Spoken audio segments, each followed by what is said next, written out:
सता लो चाहे जितना तुम, मगर मैं रो नहीं सकता। सता लो चाहे जितना तुम, मगर मैं रो नहीं सकता। मेरे आंसू मेरी पूंजी, इन्हें मैं खो नहीं सकता। मेरे आंसू मेरी पूंजी, इन्हें मैं खो नहीं सकता। मुझे बदनाम करते हैं लोग, बदनाम खुद हैं जो। मुझे बदनाम करते हैं लोग, बदनाम खुद हैं जो। नेक बंदा मैं मालिक का, और कुछ हो नहीं सकता। नेक बंदा मैं मालिक का, और कुछ हो नहीं सकता। नमस्कार दोस्तों, ढोल में पोल चैनल में आप सब मित्रों का हार्दिक स्वागत करता हूं। दोस्तों, आज हम देखेंगे कि जिसे हम हिंदू धर्म कहते हैं वह कितना विवादास्पद है। हिंदू धर्म जैसा कोई धर्म नहीं है, और उसके मानने वाले ही कहते हैं कि सनातन धर्म है हमारा। हिंदू धर्म जैसा कोई धर्म नहीं है। और मान भी लिया जाए कि अगर हिंदू धर्म है तो इसलिए भी क्योंकि उसका कोई एक देवता नहीं है, कोई एक ग्रंथ नहीं है, कोई एक उसका गुरु नहीं है, कोई उसका संचालक नहीं है। अनेक देवी देवता हैं, कोट कोट देवी देवता हैं, और एक से एक अच्छे देवता हैं, एक से एक बुरे देवता हैं, मांसाहारी देवता हैं, शराब पीने वाले देवता हैं। और हिंदू जो है मंदिरों के अलावा मस्जिदों में भी जाते हैं, पीर फकीरों से भी दुआएं मांगते हैं। और कोई तीर्थ यात्रा किसी को जाता किसी देवी की करता है, कोई किसी देवी देवता को पूजता है। इस तरह से इसका पता ही नहीं है। और सबसे बड़ी बुराई इसमें जाति पाति है दोस्तों। तो हिंदू धर्म का जो विनाश हुआ है वो इसी जाति पाति के कारण हुआ है दोस्तों, और इसके कारण देश को भी बहुत ही क्षति उठानी पड़ी है युगों से।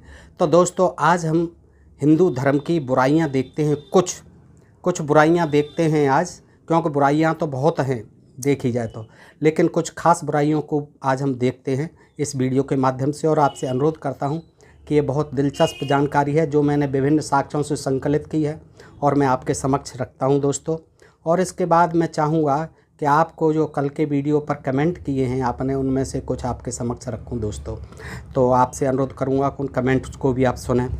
तो आइए सुनते हैं। देखिए, हिंदू जो है उसके बारे में हम क्या जानते हैं और कैसी हमारी जानकारी है दोस्तों, प्रस्तुत करता हूँ। देखो, कहा जाता है कि हिंदू धर्म बहुत प्राचीन है, एक तरह से सबसे प्राचीन धर्म है। इसलिए उसका पुरानापन यानी दकियानूसीपन भी बहुत बढ़ा चढ़ा है। यह स्वाभाविक भी है, क्योंकि पुराना बताते हैं और पुरानी चीज़ों में पुरातनपंथी तो आना स्वाभाविक है। और यह भी उसके मरे हुए की पहचान है। पुरानी चीज़ें जब हो जाती हैं तो पुरानी चीज़ को मरना ही होता है।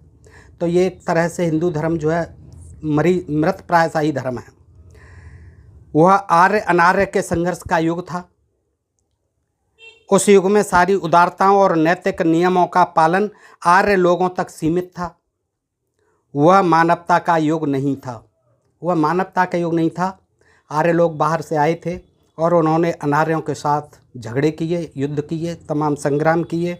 और इंद्र आदि जो उनके राजा थे उन्होंने असुरों को और दैत्यों को, यहाँ के अनार्यों को मारा।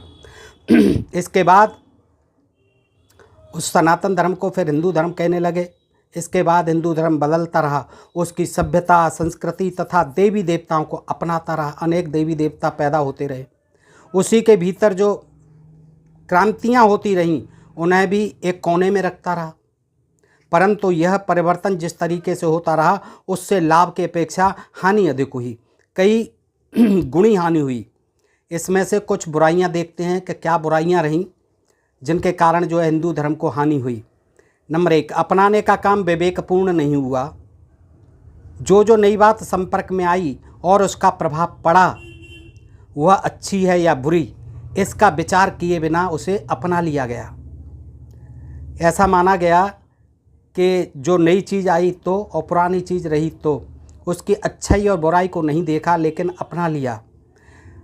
श्रमण संप्रदायों का जोर होने पर उस समय बुद्ध धर्म का और जैन धर्म का जो है विकसित हुए धर्म जो है, इन्हीं की कुरीतियों को देखकर, बुराइयों को देखकर हिंदू धर्म के तो जो श्रमण संप्रदाय थे, उनका जोर होने पर उनका भगोड़ापन, जीवन के प्रति अनुत्तरदायित्व अपना लिया गया और लाखों निकम्मे साधुओं से हिंदू समाज भर गया। वैदिक युग से बिल्कुल विरुद्ध शून्यता और मायावाद के सिद्धांत जोर पकड़ गए। अनार्यों के साथ समझौता हुआ तो योनि में रखे हुए लिंग के रूप में शिव या महादेव की मूर्ति अपना ली गई। ऐसा माना जाता है कि शिव की योनि के साथ पूजा जो है अनार्य भी किया करते थे। तो जब उन्होंने समझौता किया आर्यों ने अनार्यों से, तो ये भी उनकी पद्धति मान ली गई। शिवलिंग की पूजा, अनेक तरह के पशुओं को भी देव मानकर पूजा गया, पशु पक्षियों को भी देवता मान लिया गया। बल्कि कभी कभी तो ऐसा हुआ कि दूसरों की बुराइयां और बेकार चीज़ें अपना ली गईं हिंदू धर्म द्वारा और अच्छी चीज़ें रह गईं। इस्लाम का हुआ भाईचारा जो जात पात की झूठी ऊंच नीच की भावना को तोड़ता है, यानी जो एक अच्छाई थी मुसलमान धर्म में कि भाईचारे को मानते थे इस्लाम धर्म वाले और जाति पाति की झूठी ऊंच नीच की भावना को तोड़ते थे, लेकिन उसे तो नहीं अपनाया गया हिंदुओं द्वारा। किंतु हिंदू समाज में उनके पीरों की कब्रें और दरगाहें पूजी जाने लगीं। कब्रें पूजी जाने लगीं, दरगाहें पूजे जाने लगीं, मज़ारों में जाने लगे, मुस्लिम फ़कीरों से बच्चे मांगे जाने लगे। ये क्या था?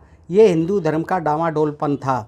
अपने धर्म में आस्था नहीं थी, इसलिए उन्हें दूसरे धर्मों से भी शरण लेनी पड़ी।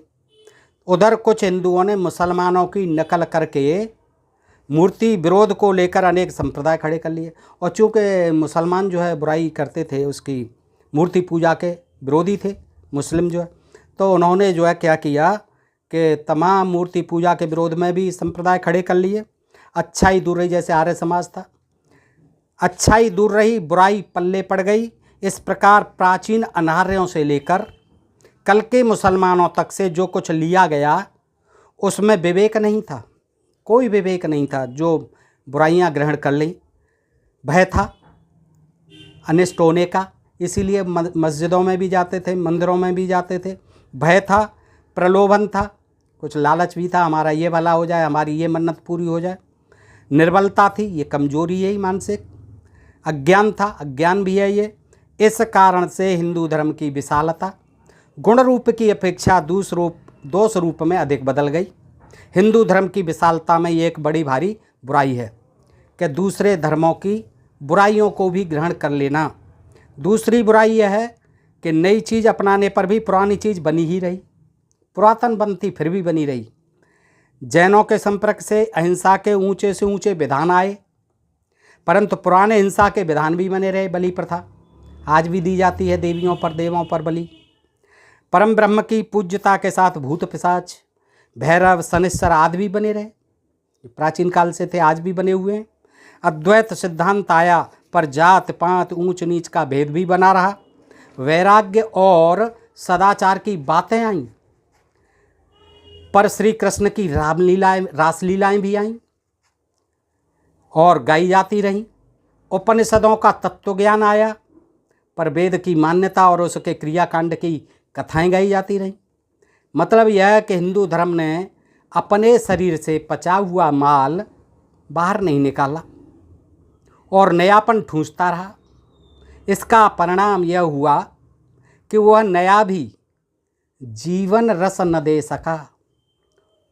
कोई भी प्राणी तभी जिंदा रह सकता है जब पचा हुआ विकार या मल तो शरीर से निकाल दे और नया ग्रहण करे। पहले जो ठूंसा हुआ है उसे तो बाहर निकाल दे, तब नए को ऊपर से ग्रहण करे। और ये यहाँ यह होता रहा कि नया भी आया, उसे भी हजम, पुराना पड़ा हुआ है उसको त्यागा ही नहीं, वो भी अंदर सड़ रहा है। पर हिंदू धर्म ने ऐसा नहीं किया, वह पुराने मल के साथ ही नया भोजन भी पेट में ठूंसता गया। इससे वह लाश बन गया, भले ही वह लाश फूलकर कितनी भी बड़ी क्यों न बन गई हो। यह बुराई कभी कभी और भी बड़ी बुराई बनी कि दूसरों की कोई चीज़ ली तो ऐसी विकृत करके ली कि उसका लाभ तो न मिला, पर हानि बहुत बढ़ गई। श्रमण लोग निरीश्वरवादी थे, ईश्वर में विश्वास नहीं करते थे, नास्तिक थे श्रमण लोग, बौद्ध जैन। इसलिए ईश्वर के स्थान पर उन्होंने मनुष्यों की पूजा रखी। वे अपने तीर्थंकरों को पूजने लगे, जैन अपने तीर्थंकरों को, बुद्ध जो है बुद्ध भगवान को। हिंदुओं ने भी उनकी मानव पूजा की नकल की। अब मानव पूजा जो है इनमें भी प्रचलित हो गई हिंदुओं में, उनकी देखा देखी श्रमणों की। तब वैदिक युग के इंद्र, वरुण, मित्र आदि गौण हुए, वो जो है पीछे चले गए, धकेल दिए। पुराने जो देवता थे वैदिक काल के, कौन? इंद्र, वरुण, मित्र आदि। और राम, कृष्ण आदि मनुष्य पूजे जाने लगे। ये मनुष्य ही थे, महापुरुष थे, और ये पूजे जाने लगे। पर श्रमण तो तीर्थंकरों को मनुष्य मानते थे। श्रमण तो तीर्थंकरों को क्या मानते थे? वो मनुष्य ही मानते थे। इसलिए उनका जीवन मनुष्यों के लिए अनुकरणीय बनता था। वो मानते थे कि हमें इनसे सीख लेनी चाहिए, इनकी जो शिक्षा हैं, इनके जो उपदेश हैं, उनको आत्मसात करना चाहिए, उनका अनुकरण करना चाहिए, उनका फॉलो करना चाहिए, क्योंकि ये भी महापुरुष थे। उनको प्रेरणा देते थे उनके जीवन और कृतित्व और व्यक्तित्व। लेकिन हिंदू धर्म में राम, कृष्ण आदि मनुष्य न रहे, परमात्मा बन गए, ईश्वर बन गए। अब ईश्वर की बातों को कौन सुनेगा, कौन मानेगा? ईश्वर में तो आस्था हो गई, उसे तो पूजना ही पूजना है बस। वे ईश्वर बन गए। परिणाम यह हुआ कि उनकी अनुकरणीयता समाप्त हो गई। वे तो ईश्वर थे, इसलिए उनका अनुकरण मनुष्य कैसे करे? भाई ईश्वर की हम कॉपी कैसे कर सकते हैं? इस प्रकार उनकी अनुकरणीयता से मनुष्य छुट्टी पा गया, सिर्फ उन्हें पूजता रहा। उनके जीवन में कोई बुराई दिखी तब तो उस पाप के अनुकरण से यह संतोष किया कि जब भगवान में भी ये दोष थे, तब हम कहाँ तक उनसे बच सकते हैं। सोचने लगे भगवान ने भी तो ऐसे काम किए थे। श्री कृष्ण ने कितने अपहरण किए थे, कैसी रासलीलाएं की थी, कैसे वस्त्र हरण किए थे, और इन्हीं को कथा कहानीकार सुनाते रहते हैं चस्के ले करके। और सामने जो है बड़े बड़े सुनने वाले जो श्रोतागण आनंद लेते रहते हैं, तालियां बजाते रहते हैं। तो जब कोई बात ऐसी आए तो फिर कहेंगे कि हम क्या करें, भगवान ने भी तो हमारे ने ये कर्म किए थे। और उनमें कोई अच्छाई दिखी तो यह कहकर छुट्टी पा ली कि परमात्मा का अनुकरण जीवात्मा कैसे कर सकते हैं। भाई उनके जैसे हम महान कैसे बन सकते हैं? ये कहा जाए कि आप कृष्ण जैसे बन क्यों नहीं रहे हो? उनमें अच्छाई भी तो थी, तो उन अच्छाइयों को कैसे नहीं? तो फिर क्या कहेंगे, अरे भाई हम परमात्मा का अनुकरण कैसे कर सकते हैं, छोटे से जीव। इस प्रकार हिंदुओं की मानव पूजा का गुण तो ना आ पाया, किंतु दोष आ गया। इन दो प्रकार की असाधारण बुराइयों के कारण हिंदू धर्म काम का नहीं रह गया है। धर्म तो इसलिए होता है कि वह मनुष्य का ठीक पथ प्रदर्शन करे, सत्य मार्ग को दिखाए, जनता को, उसके जो अनुयायी हैं उनको सत्य मार्ग का प्रदर्शन करे, दिखाए उनको, और गुमराह होने से रोके, भटके नहीं वो इधर उधर, गुमराह नहीं हो। धर्म का ये काम है, उद्देश्य ये होना चाहिए। हिंदू धर्म इतना पुराना है कि आज के युग में वह पथ प्रदर्शन यूँ ही नहीं कर सकता, साथ ही गुमराह भी करता है, बल्कि गुमराह होने को उत्तेजना भी देता है।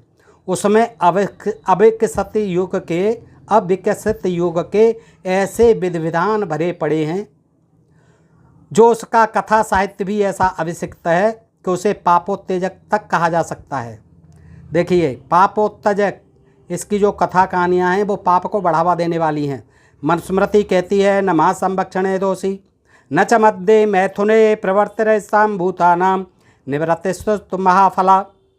अर्थात न मांस भक्षण में दोष है, न शराब पीने में, और न मैथुन में, मैथुन क्रिया में कोई दोष नहीं है, शराब पीने में कोई दोष नहीं है, मांस भक्षण में कोई दोष नहीं है। ये तो प्राणियों की स्वाभाविक प्रवृत्तियां हैं, स्वाभाविक हैं। ये खाना पीना, ये मैथुन क्रिया करना सभी जीवों की आवश्यकताएं। हाँ, छोड़ दे तो महान फल है, इन्हें कोई त्याग दे तो महान फल है, ये मनुस्मृति में कहा गया है। अब कोई महान फल न चाहे, सिर्फ दोष रहते ही रहना चाहे, हम तो दोष रहते ही रहना चाहते हैं, तो वे ये सब काम कर सकते हैं। दारू भी पीते रह सकते हैं, मांस भक्षण भी कर सकते हैं, मद्य मैथुन भी कर सकते हैं, क्योंकि उन्हें नहीं चाहिए अच्छा जो है मार्ग, अच्छा फल नहीं चाहिए।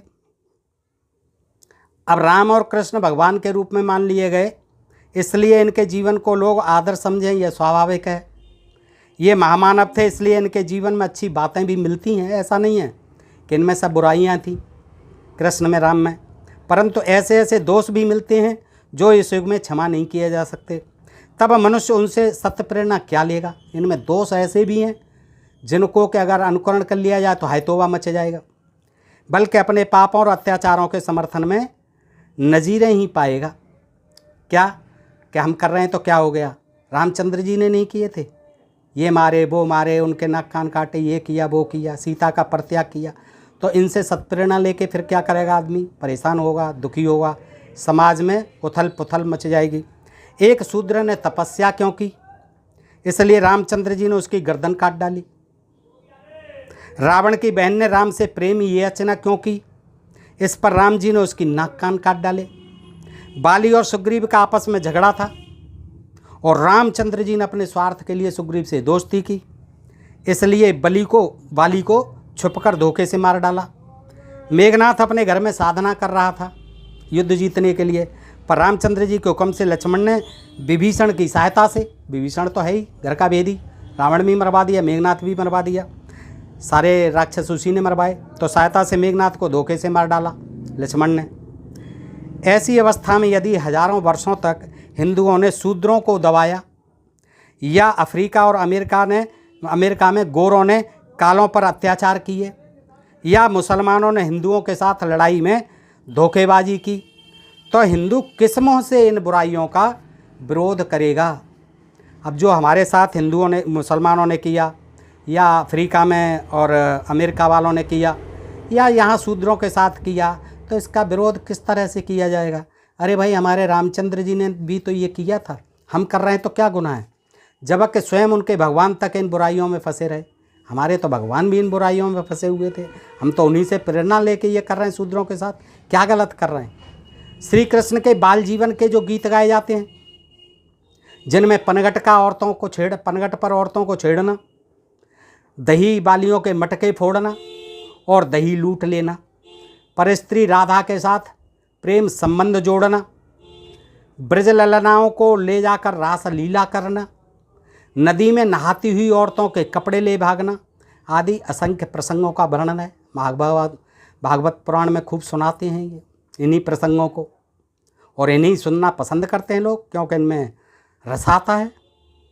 उनके आगे आजकल के युवकों के सारे कुकर्ते फीके पड़ जाते हैं। आजकल के बच्चे भी नहीं कर पाएंगे, युवक युवतियाँ नहीं कर पाएंगी ये सारे कृत्य जो इन्होंने लिख रखे। अब पता नहीं श्री कृष्ण ने किए थे या नहीं किए, लेकिन इन्होंने लिख दिए। रास्ता चलते लड़के युवतियों को देखकर जो सिनेमा के गीत गाने लगते हैं, उनकी यह धृष्टता और बदमाशी फीकी पड़ जाती है श्री कृष्ण जी के कारनामों के आगे। इन्हीं पूर्णावतार भगवान की लीला की ओट में गोस्वामी महंतों के मठ व्यभिचार और विलास के अड्डे बने हुए हैं।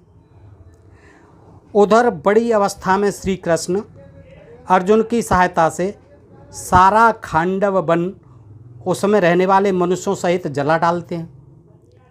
पांडवों की सहायता करने के लिए श्री कृष्ण अर्जुन की सहायता से सारा खांडव वन जला दिया था, जिसमें तमाम मनुष्य और तमाम जीव जंतु जल गए थे, मर गए थे। कोई स्त्री या बच्चा भी जिंदा नहीं बचा था। आग में जिंदा जलने के डर से कोई जंगल के बाहर निकलता है तो वह बाणों से मार डाला जाता है। इतनी क्रूरता और निर्दयता की तो आज कल्पना भी मुश्किल से ही की जा सकती है। उधर महाभारत में द्रोणाचार्य आदि का वध वह धोखेबाजी से करवाते हैं। हिंदू धर्म के जब अवतार पुरुष ऐसे आदर्श पेश करते हैं, तब उनसे नैतिकता व ईमानदारी की प्रेरणा कहाँ मिलेगी। हिंदू धर्म के जब अवतार पुरुष ऐसे आदर्श पेश करते हैं, तब उनसे नैतिकता और ईमानदारी की प्रेरणा कहाँ मिलेगी। सोचिए आप।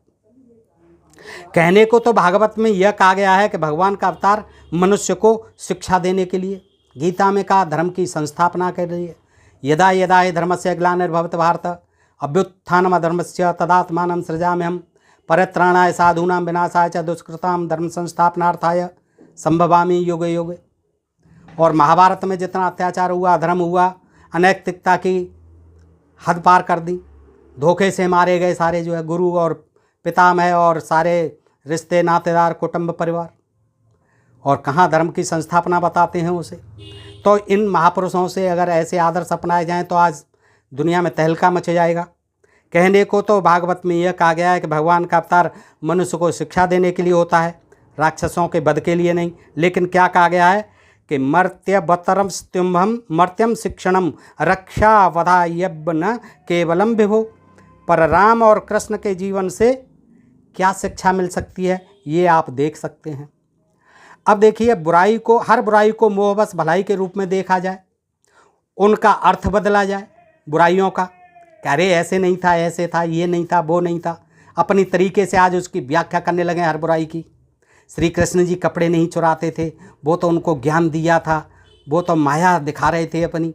इस तरह की बातें की जाएं, उनको जो है उलट पुलट दिया जाए उनकी व्याख्याओं को। तो पर यह नहीं भूलना चाहिए कि धर्म संस्था जनसाधारण को सन्मार्ग पर प्रेरित करने के लिए बनाई जाती है।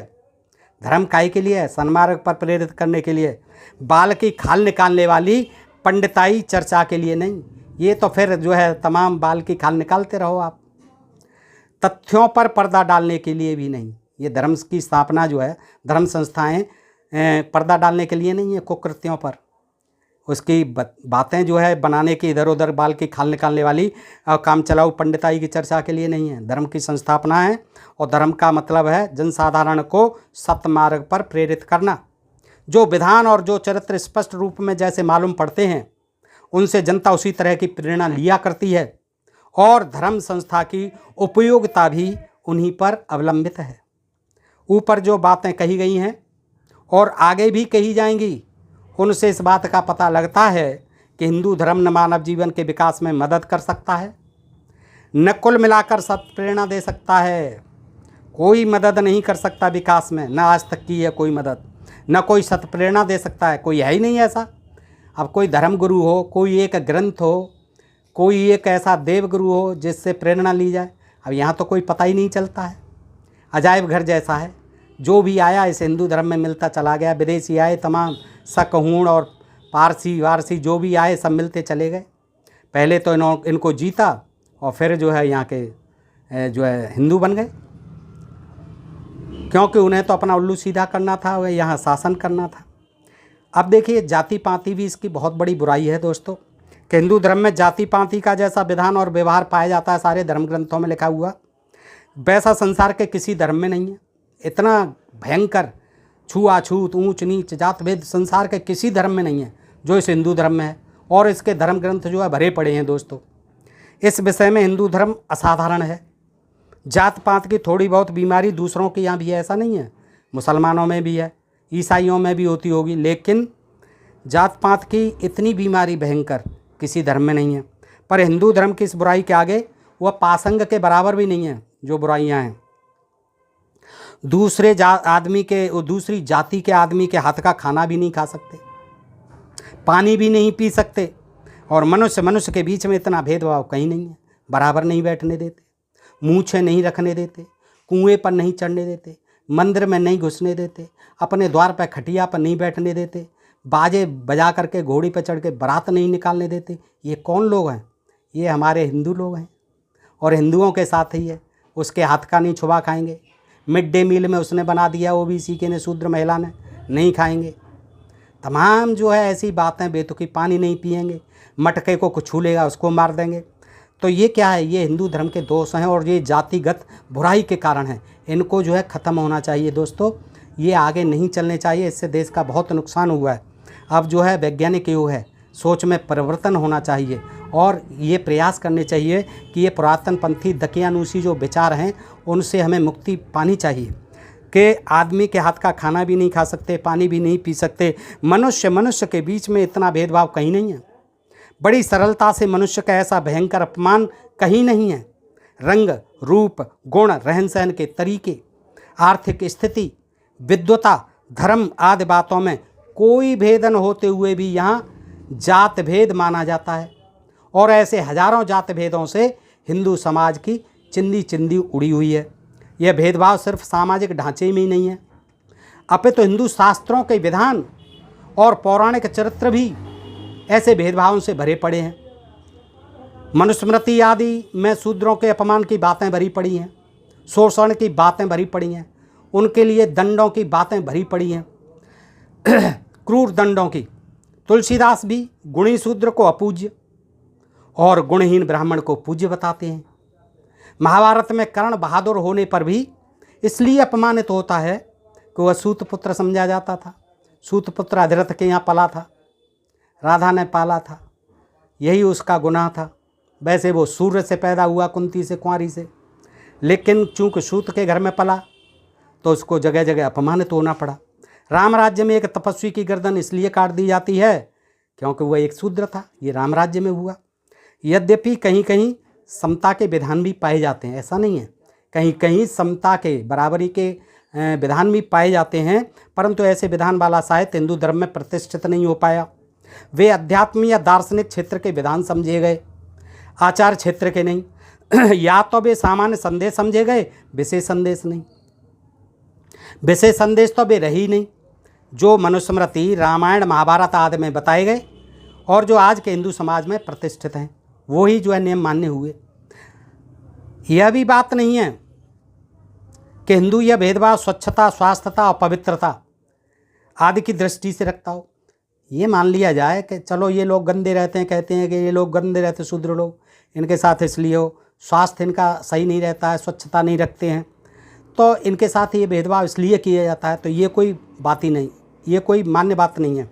ऐसा नहीं है कि आदि की दृष्टि से देखता हो हिंदू यह भेदभाव स्वच्छता, स्वास्थ्य और पवित्रता आदि की दृष्टि से देखता हो। बंगाल और बिहार का घोर मांसभक्षी ब्राह्मण जो रहन सहन में कितना ही गंदा क्यों न हो, वह मांस आदि न खाने वाले और स्वच्छता से रहने वाली दूसरी जाति का कहलाने वाले को अपने से नीचा समझेगा, चाहे वो ब्राह्मण कितना ही गंदा रहता हो।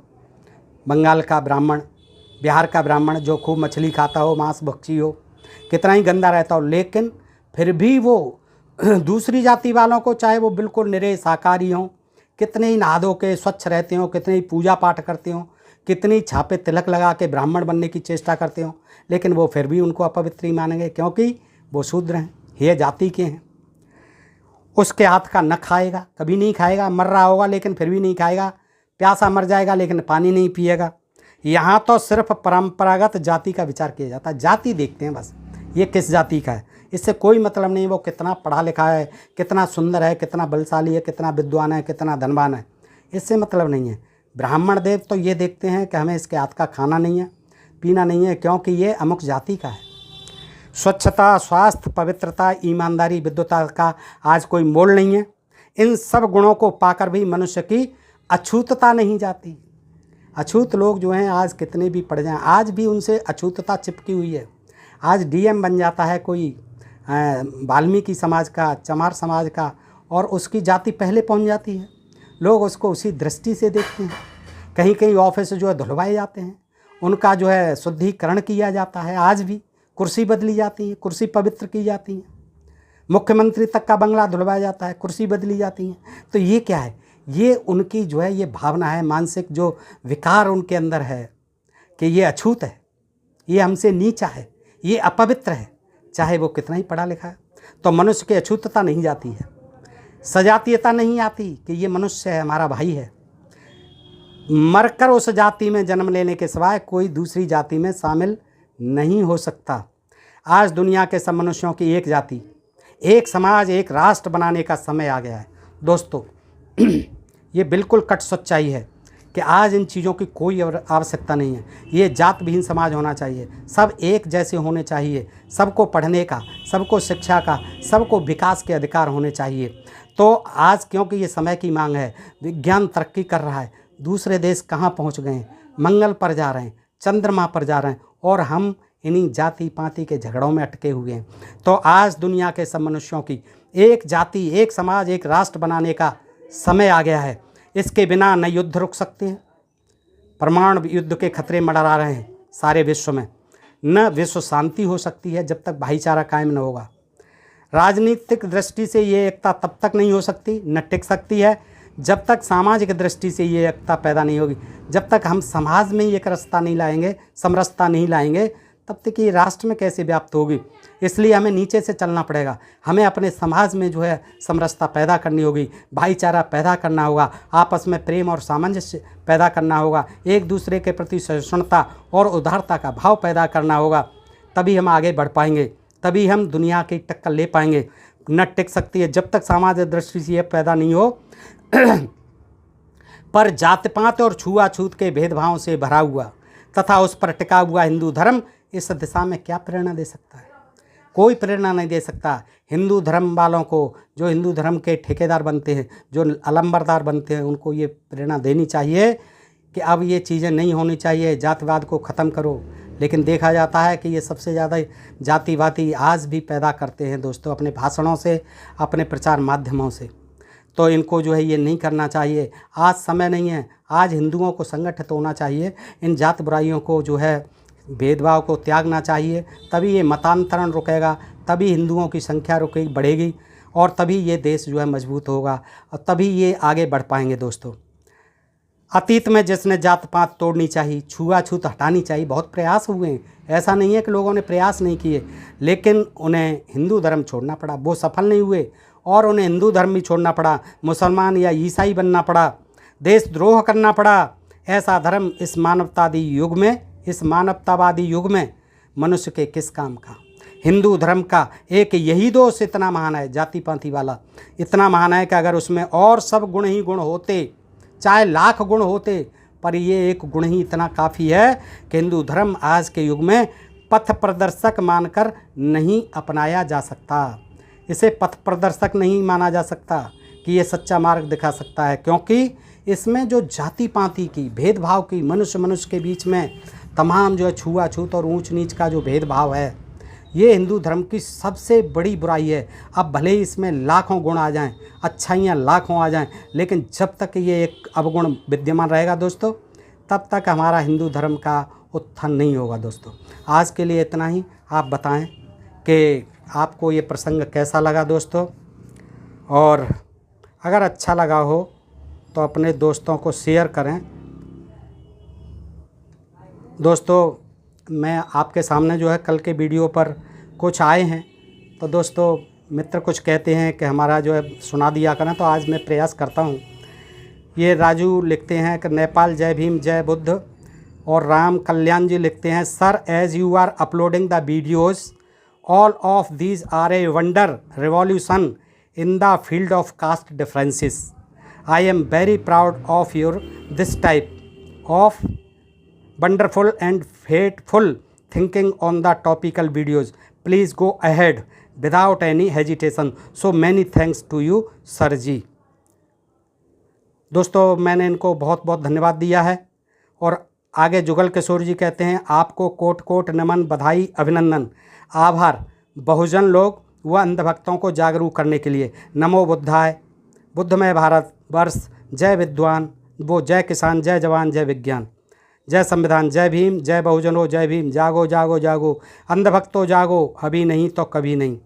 इसका रिप्लाई भी हमने दिया है दोस्तों। हृदय से आभार, नमस्कार, जय भीम, जय भारत जनाब जुगल किशोर जी। देश बंधु जी हैं, बहुत अच्छी जानकारी दी है, आपका प्रयास सराहनीय है, अभिनंदन, आपको बहुत बहुत शुक्रिया देश बंधु जी। यह टेरा रावण, जय भीम जय भीम, और बंधु सतपुटे, जोहार माए बाप, जय भीम जय भीम। हर एक वीडियो के डीगे पीबी जी हैं, हर एक वीडियो के शुरुआत में हम आपकी बनाई पंक्तियां गाने के स्वरूप में सुनना पसंद करेंगे। आप पंक्तियां भी अच्छी बनाते हैं और गाते भी अच्छा हैं। एक दिन आपकी पंक्तियां बहुजन समाज ज़रूर गुनगुनाएगा। बहुत बहुत आभार आपका डीगे पीवी जी, और मैं प्रयास करूंगा कि अपनी चंद पंक्तियां जो है वीडियो के शुरू में आपको सुनाता रहूं, ताकि आप लोगों को भी पसंद जो है बढ़ती रहे दोस्तों। और होली कैट थारू ट्राइब, बिल्कुल सही, थैंक यू। हमारे क्षेत्र में एक कहावत प्रचलन में है, ये ब्रिजमोहन रावत जी लिखते हैं कि बामन कुकर घाती, तीनों जात को जाति।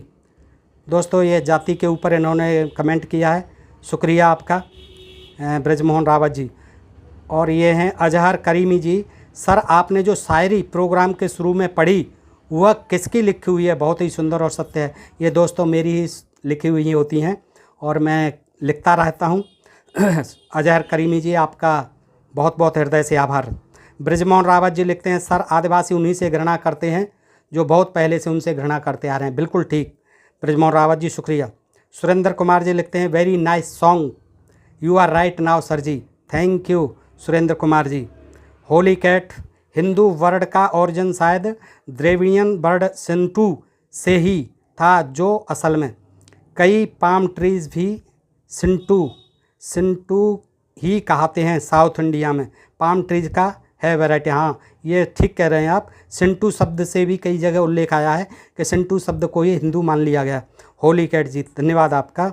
और ये अजहर काजमी जी फिर लिखते हैं कि लेकिन सर मध्य प्रदेश में तो सारे आदिवासी कर्मकांड में पूरी तरह लिप्त हो चुका है, उनके नाम त्यौहार सब हिंदुओं वाले हो चुके हैं। बिल्कुल, क्योंकि हिंदू जो है जा कर के वहाँ अपने मिशन चला रहे हैं। और गाना अच्छा है बोल भी। होली कैट जी नमस्कार, धन्यवाद, शुक्रिया।